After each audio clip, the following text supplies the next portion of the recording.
Raiz Mizifi. Alô família, aqui quem fala é Breno Menezes, iniciando um novo projeto que vai falar sobre Umbanda esotérica e afins, mas sem aquela coisa que você já está acostumado a ver na internet. É sempre uma visão aqui muito mais ampla da coisa, para que você, assim como eu, tire suas dúvidas sobre espiritualidade, sobre coisas até além da própria Umbanda, mas que conversem com o todo. Estou aqui com o nosso mestre, Luiz Gustavo, vulgo Tio Gu. Eu já quero, como início, que você se apresente e nos diga também por que o nome Tio Gu, de onde que surgiu isso, quais outros apelidos e afins o Tio Gu possui. Fala comigo. Boa tarde, Brenão. Prazer estar com você aqui nesse podcast bacana. Projeto que nós estamos começando em 2025, hoje finalzinho do mês de fevereiro, quase chegando o carnaval, nós estamos acelerando esse projeto e eu tenho certeza que esse projeto vai gerar bons frutos, porque a primeira coisa que eu tenho a dizer é o seguinte: eu não estou falando com autorização de nenhuma federação, com autorização de nenhum dos meus mestres, com autorização de nenhuma corrente esotérica, ou de Umbanda popular, ou de Umbanda cruzada, ou de Umbanda branca, ou de Molocô. Não estou falando em nome de nenhuma dessas manifestações. Estou falando em nome das minhas convicções, que se arrastam desde a infância, né? O processo de Umbanda já me acompanha desde que eu me entendo por gente, no terreiro da Dona Raimunda, lá no bairro Guarani, Belo Horizonte. E eu fui crescendo na Umbanda nesse meio e fui me formando na Umbanda. Aí você vai formado em quê? Formado em experiências metafísicas, experiências físicas, experimentos espirituais, muita prova. Então, com o passar dos anos, desde criança, eu fui me formando um umbandista nato. Não gostava, não queria, e talvez, se eu tivesse chance, eu tinha escolhido uma outra coisa. Mas a Umbanda me fez sacerdote, me fez dirigente de um terreiro, e esse apelido Tio Gu é porque eu não gosto de usar o meu nome iniciático, né? Eu não gosto de ficar vinculando meu nome iniciático, porque é um nome que foi me dado pelo astral. Então, tipo assim, eu tenho o maior carinho por ele e não uso ele como uma carta de apresentação na matéria. Nos atos espirituais, sim. E Tio Gu, porque eu sou formado, graduado em filosofia, dei aula em escola pública, e por chamar Luiz Gustavo, a turma lá acabou, como eu sou mineiro, né? E mineiro reduz tudo, começou a me chamar de Tio Gu. E aí foi pro terreiro e foi pra vida, e muita gente me chama de Tio Gu. Eu tenho outros apelidos. Bom demais, é isso aí.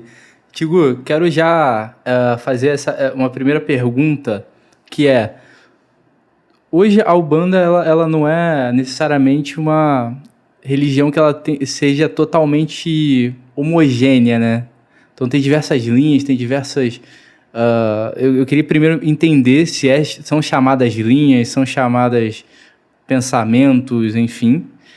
Como se categoriza a questão da Umbanda? E a Umbanda, ela é uma religião, ela é uma filosofia? Como que isso é visto por quem é do meio, e como também quem é do meio gostaria que isso fosse visto pela sociedade? Porque a gente ainda tem muito estigma, né, com religiões de matrizes africanas no geral aqui no Brasil, por mais que sejam tão antigas no Brasil quanto as religiões que vieram da Europa e tal, chegaram no Brasil praticamente ao mesmo tempo, mas, enfim, acaba que nessa corrida toda algumas coisas ficam para trás. Então, queria já logo de cara que você trouxesse isso para a gente. Como funcionam essas questões das linhas, se realmente se chama linha, se tem alguma outra nomenclatura tal qual quem não conhece deveria chamar, deveria conhecer. Bem, o meu avô de Umbanda, ou meu avô de Santé, o Mate Silva, ele escreveu na década de 50 um livro chamado Umbanda de Todos Nós. Quando você lê essa frase, Umbanda de Todos Nós, parece que é uma coisa bem inocente, mas isso tem uma profundeza filosófica muito grande. Por quê? Nós temos vários seres humanos. Então, esse todos nós é uma busca de conhecimento, de entendimento, de estudo, de como nós visitamos, experimentamos e praticamos a religiosidade de Umbanda, e falo religiosidade como propriedade. Eu não gosto de enquadrar a Umbanda como uma religião, até mesmo porque a nossa teologia de Umbanda, ela não é fechada, ela é aberta, porque a própria palavra Umbanda impõe isso, né? A palavra Umbanda significa a um conjunto, ao contrário, a um Deus, banda, conjunto. Então, a Umbandã ou Umbanda significa conjunto das coisas ou das leis de Deus. Então, ela aceita tudo e todos, de qualquer cor, de qualquer peso, de qualquer gênero, de qualquer identidade.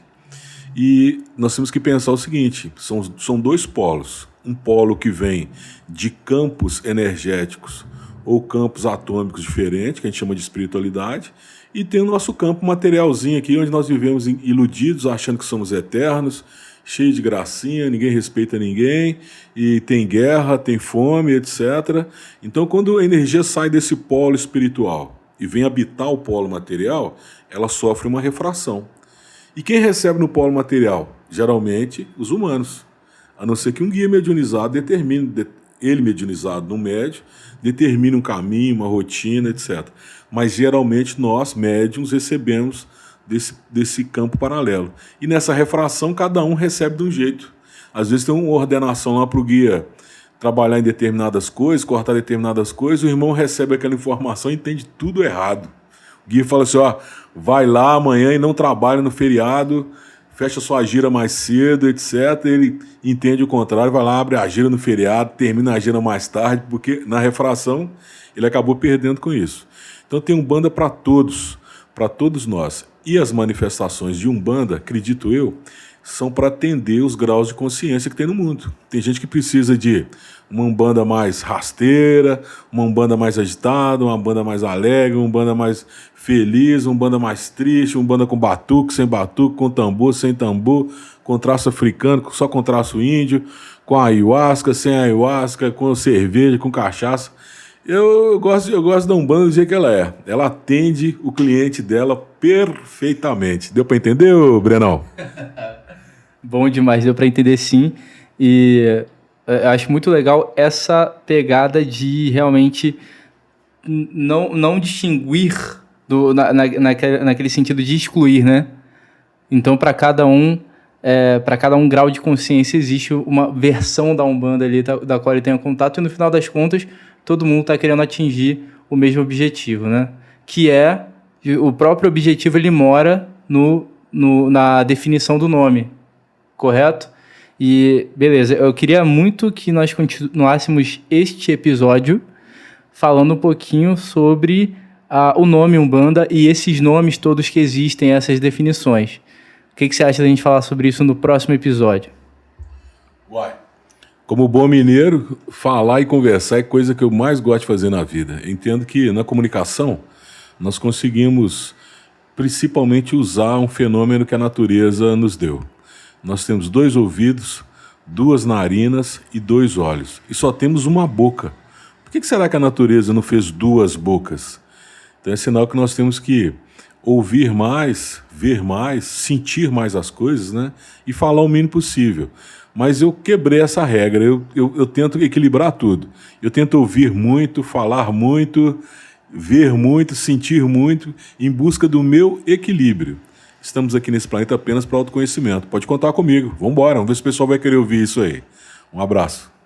Fechou. Então, se você se interessa e se interessou por esse primeiro episódio, aguarda que logo, logo já tem o segundo episódio para você entender um pouco mais sobre essa cultura, sobre essa religião, sobre essa espiritualidade toda, enfim. E aí, inclusive, se sentir mais perto dos termos, né, que nós utilizamos aí nesse universo. Fechou? Um abraço e até o próximo episódio. Isso é Umbanda raiz, Mizifi?